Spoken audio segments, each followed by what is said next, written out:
Let's dive into the discussions shaping the nation. I'm well aware that you visited Roscommon Galway constituency in the aftermath of the storm, and you witnessed firsthand the devastation that was caused, and I think you were taken aback yourself by the level of devastation caused by Storm Éowyn. Certainly in relation to power, it's clear that up to 80% of the power outages were caused by forestry falls, and we really do have to learn the lesson about the establishment of tree corridors, proper forestry husbandry. And even in the aftermath of that, there are many places in my constituency where there are still trees causing hazard to telecommunication lines and electricity poles. We also have to learn from Uisce, and first I almost pay due respect to the ESB network crews who worked on the ground, but I do believe that ESB have to plan better to make their system more resilient. It is in the national interest.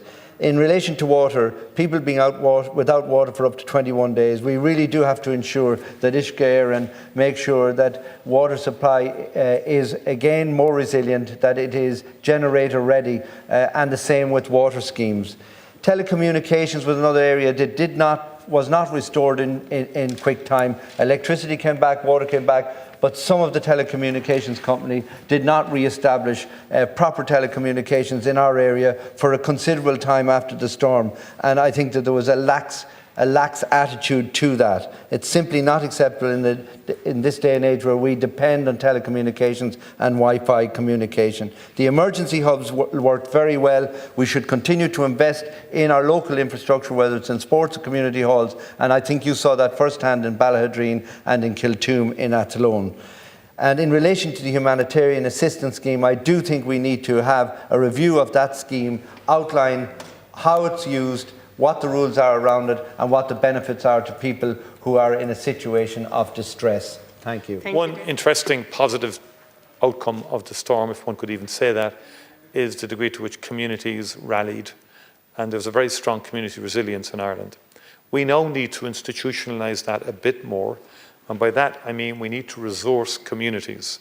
Deputy Daly referenced my visit to Ballahadreen. There was a tremendous community focal point there, and they had a tremendous coordination, and they used all the various schemes from the rural social scheme to the solidarity payments, the grant scheme, and they used that through the purchase of vans out of one scheme, the rural social workers, to get food to people living in remote areas.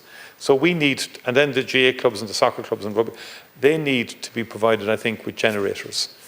We need to do that in a programmed way. We can't do it to everybody, but if there's an identifiable focal point in any given community, some of them didn't have generators, and by the grace of God, they got back power quickly so they could then make the facility available to the public. So I think we need to just develop a support scheme, probably through community rural affairs, that would enable us to strategically place essential sort of provisions for those communities, which would enable there to be a focal hub that people could come to for showering, for charging their phones, for contact and so on like that. So that's something I'm very keen to see developed. Like, share, and subscribe, and let us know your thoughts in the comments. We'd love to hear from you.